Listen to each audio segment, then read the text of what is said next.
Hi guys, this is Juno and welcome back to another Summoners War video. As you saw the title, we're going to continue on talking about my RTA units and how to rune them and how I think that you guys should rune a certain unit, so I hope you guys stay tuned for that. I'm going to focus more on the units that I am using more frequently. Units like Tyrannus or units like Okeanos.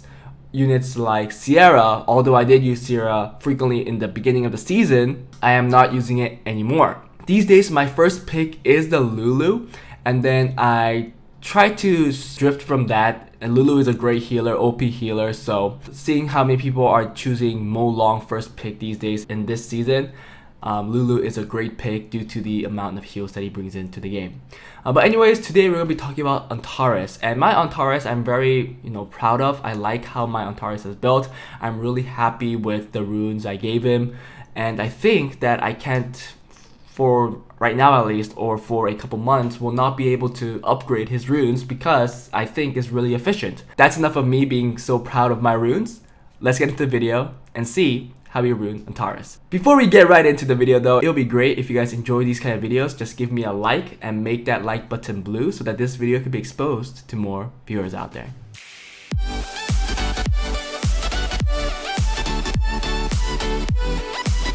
Hi guys, so this is my Antares. Psych, it's not my Antares right now.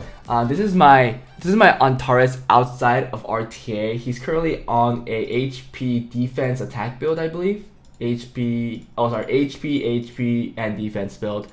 And I made him this way because I wanted him to be really tanky with the 100 res, as you see right here.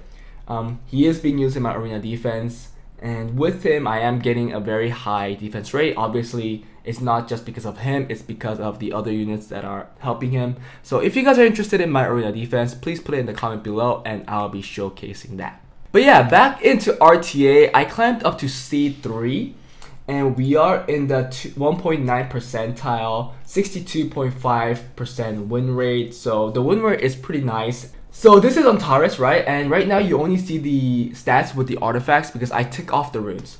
And I am using an attack artifact and a defense artifact, but this main stat is one thing. The other thing is that his substats from the artifacts are really important, so I'll showcase that later after we talk about his build and after the runes that I have on him. So Antares is the unit you pick out when you know that you're not going to win in speed. And obviously if they have a Diana. And that is because his passive allows him to gain a turn spontaneously, right? He could cut in between the units after the opponent's unit takes a turn. With him cutting in, he also gets a crit rate buff plus a attack buff.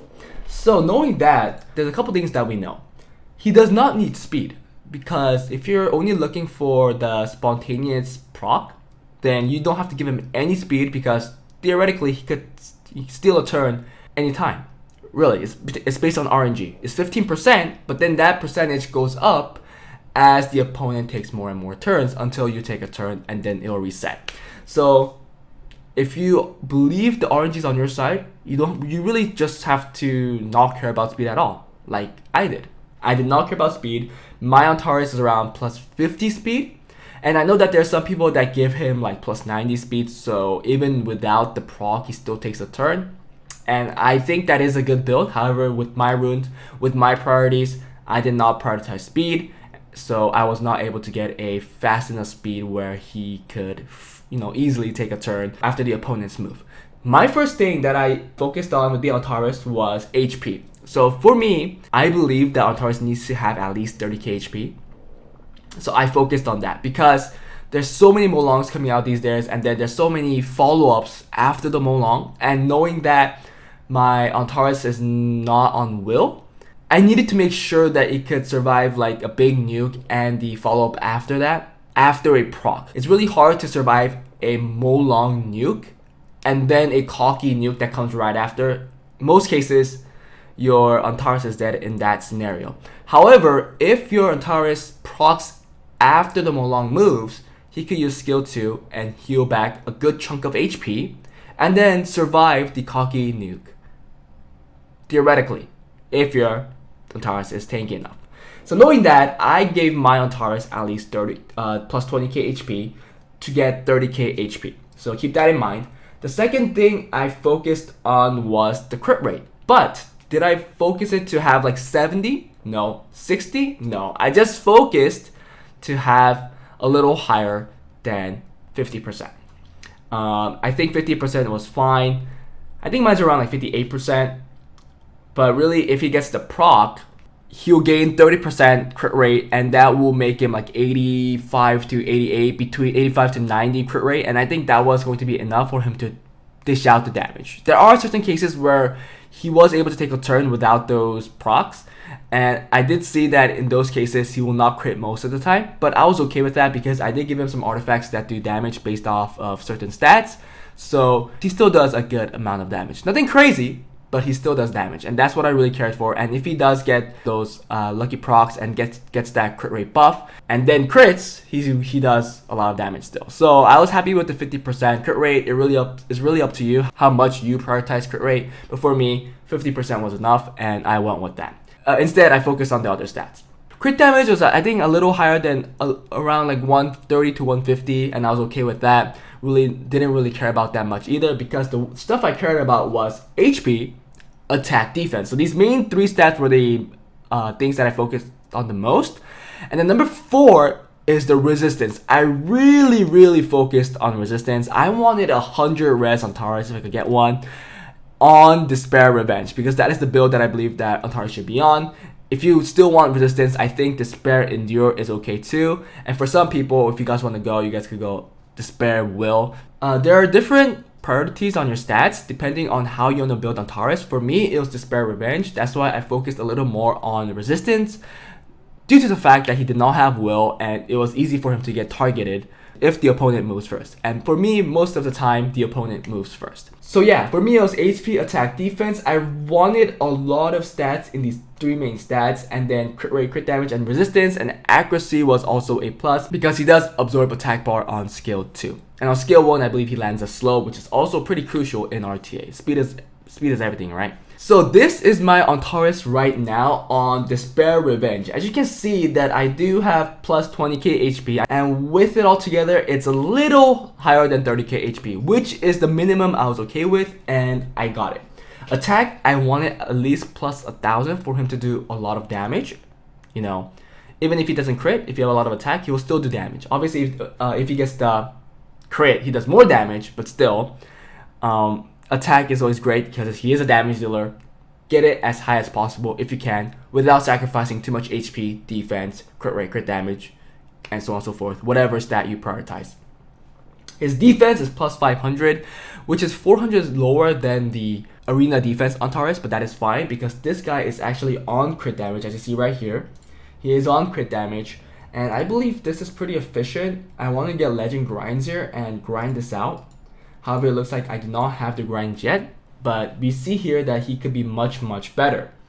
And then you see right there the resistance, right? The 96%. I was really happy that I was able to get this kind of Antares on Despair Revenge, because before I wasn't able to do this. I was only able to do this with Despair Endure, but now Revenge is there and it's awesome. It's really important your Antares doesn't get defense broken. The longer he survives, the more disruption he brings into the game, the more RNG, and it can really change the outcome of the game. It's really easy for people to bring out like Barbara if they see the Antares, because, or even the Cocky, because he's really vulnerable to the defense breaks, and that high resistance really helps him survive. So here's some of the runes. The Ancient Legend rune, not that efficient, but I have room for improvement if I get legend grinds. I don't want to waste these here because I can only get 1%, so I'm gonna hold off on that. I could even, you know, grind out this for a higher defense if I get one, or this for a higher attack, but I'm not sure. I am kind of happy with how this rune looks like. This is a rune that brings in most of the resistance, and I could also gem in speed here, which I might, debating, not sure. I could also get more defense here, 1%, and I could definitely gem this for a higher HP, so could get more HP there. We already talked about this rune. This one's also a rune that brings in some resistance and a pretty tanky rune, but again, we could gem this for a hero gem and get more defense, so I am happy with that, so I will make that change later. This one is another one that's bringing a lot of resistance. I really want to get a defense gem that I could put in here and change this to defense. but I just don't have that right now, so I am not doing that. I did give it a hero HP flat gem plus a legend HP gem, a grind, and I am using it like that for now. But definitely this is a rune, a candidate where I can improve on the defense. More defense, the better. And this is another rune that has a lot of resistance, but this is the same thing. I really want I want an HP gem here, a hero or even a legend HP gem, and I want to grind that. But I just don't have that. So here, you see that I have 2 lines for additional damage by attack and speed. And then I also have attack increasing effect, and this is also really good because every time he procs, he gets an attack buff, and this attack increasing effect will always come into play. Same with this here, another attack increasing effect plus 9%, so every time he gets that attack buff, 13% more on that. And another additional damage, crit damage received, and damage dealt on win plus 3%. So this is not a great rune. I want more additional damage by a certain stat, and I am farming artifacts. So if I do power some of these up and see if there's something better, then I will definitely make some changes on this type artifact right here. But yeah guys, that's Antares. I use Antares so much. I know some people don't like this kind of playstyle, but really if you can't go fast, if you don't have the meta units to go fast, there isn't much that you could do. And you just have to rely on RNG. So yeah, with that, I am holding C3. I played 88 games and it's going pretty well. I am always first picking Lulu because I think Lulu is so good, and I am figuring out how to deal with speed comps plus certain Molong comps because Molong comps are pretty strong right now. They're really strong. I hope you guys heard what Juno said, but Molongs are coming back for sure. So yeah, just hope you guys are prepared for that and find a way to deal with that as well. But anyways guys, that was it. Hope you guys enjoyed the video. If you guys did, please again consider liking this video, turn that like button blue so that this video could be exposed to more viewers out there. I hope you guys look forward to the next one, and yeah, bye.